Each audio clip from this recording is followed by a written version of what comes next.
YouTube Francs, welcome back to another video. I have a feeling that some of your primos might be screaming with the fat unload of banners from the 2.4 livestream. With Shenhe being newly released and popular characters coming back for a rerun, one of them for a second time, we're going to have a bunch of choices but not enough summons. While I won't be discussing Shenhe here, I will be covering my breakdowns on each of the rerun characters and in what situations they can benefit the most gameplay wise. Even though I'll be discussing gameplay benefits, please prioritize characters that you like the most. And as a small reminder, I stream nearly every day on Twitch if you want to check me out there.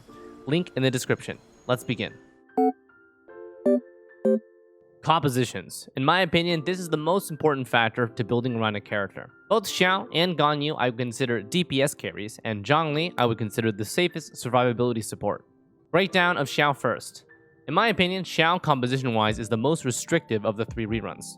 He's the only Anemo main DPS carry that doesn't scale heavily off of Elemental Mastery and is reliant on his burst. So his composition is generally unique, incentivizing double Anemo for battery, but not abusing EM or swirl damage. Maximizing Anemo damage and doubling up on survivability really wants to make use of Zhongli for the shield and crowd control, and the 20% resist shred for physical elemental from his Jade shield that includes Anemo. So a composition like this is to maximize his personal damage, since his innate kit is greedy on field and his burst uptime is 15 seconds with an 18-second cooldown.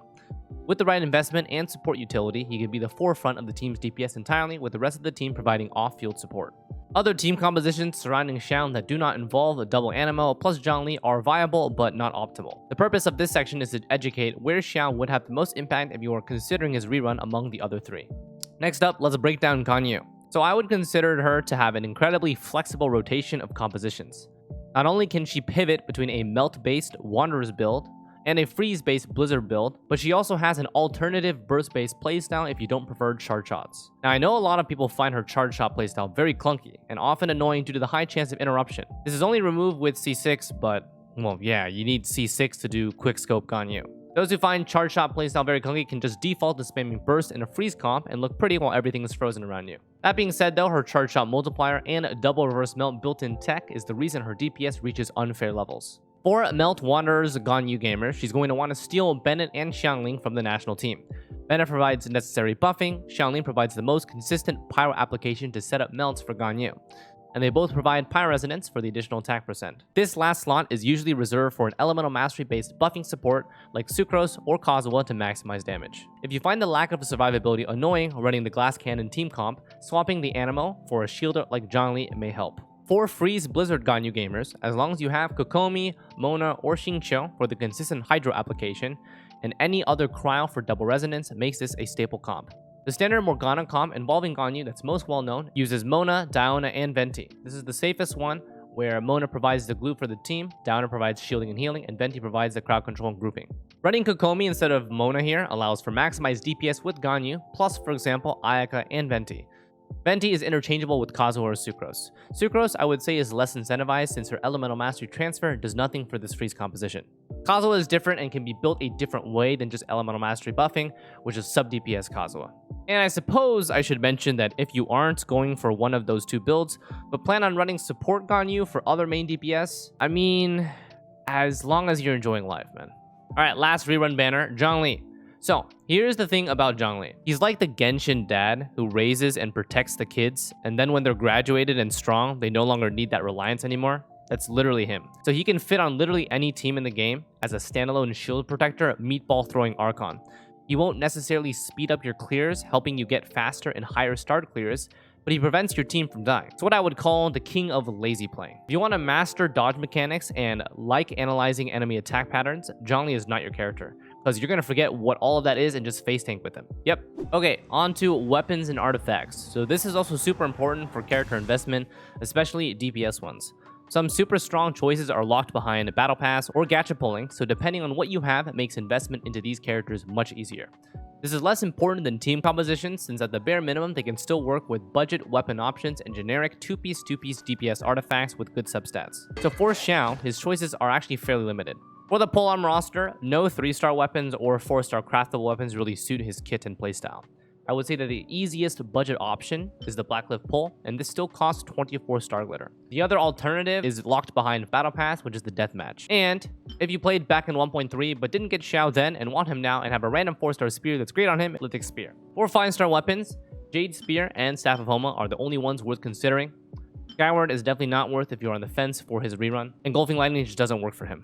For Ganyu, she has choices that fit on either build path. So the 4-star Prototype Crescent. This works very well on both Melt and Freeze post the passive proc.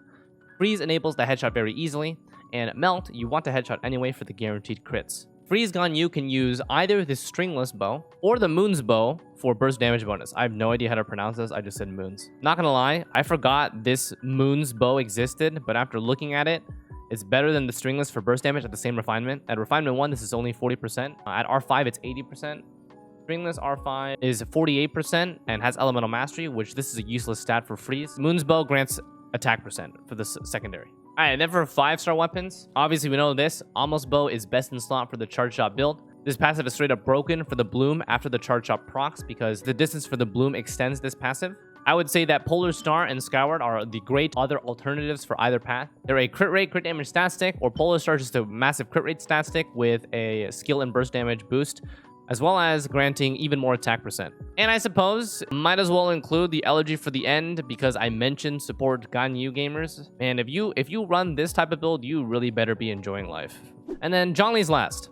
So he is super easy to invest in. Black Tassel for a 3-star weapon, grants him a crap ton of HP percent. Vonius Lance for the recharge and the team utility. Deathmatch for just a great crit rate stat stick if you want to burst damage Zhongli. And then 5-star, honestly, anything that you have that's not being used by someone else works for him. Staff of Homa is obviously his best choice. So weapons and units can't be farmed like artifacts can, so it's a lot more difficult to build around if you don't have some of the previously mentioned ones. Okay, so final section on artifacts. This is more on resin usage and how much you're willing to sacrifice if you didn't prepare. So for Xiao, probably only need to prepare the 2-piece Viridescent at the worst. Emblem Dungeon has probably enabled some Solace 2-piece Shimanawa's artifacts for that 2-piece set, or you might have a godly 2-piece Gladiator already. The only problem is that Viridescent 2-piece is an isolated artifact to farm for. The Maiden's counterpart from that dungeon is basically a dead set with the Clam set in the game now. But this is definitely easier to farm for than most now, since he's not restricted to a specific 4-piece set for maximum potential. For Ganyu, we have 2 choices for her. Either you're slowly strongboxing for the most cracked 4-piece Wanderer's Troop pieces for Melt Ganyu, or you already have a 4-piece Blizzard set for Freeze Ganyu. We've had so many cryo-based units that I'm sure that most of you guys have at least somewhat of a 4-piece Blizzard set built. Either way, resin usage for Ganyu I would say is pretty efficient since the Strongbox is just using your generally trash artifacts, and the Blizzard Dungeon farms for both Hydro and Cryo pieces for a Freeze team comp. Unfortunately though, Heart of Death, which is the Hydro set for supports, has been outscaled by the Emblem set, so the resin efficiency for the Freeze is no longer as good as it was before. And finally, Noblesse pieces are also good for freeze-based Ganyu if you're having trouble with grabbing all 4 pieces of Blizzard. You can run like a 2-piece Blizzard, 2-piece Noblesse. So, Zhongli, the easiest and least investment build is just triple HP for the beefiest shield. Triple HP, I mean that HP main stat, HP main stat, HP main stat. Extremely low investment with a triple HP and Black Tassel weapon equates to about a 50,000 HP Zhongli. Besides that, there's no better set than a Tenacity-based build for Zhongli.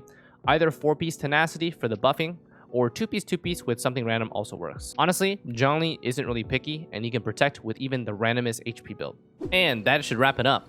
Hopefully this gives you insight on where these characters land in the current state of the game and how easily they can be incorporated into your roster if you have certain pieces. If this vid helped you out, consider liking and subscribing to the channel for those algo points. Thanks for watching, and I'll see you on the next video. Take care.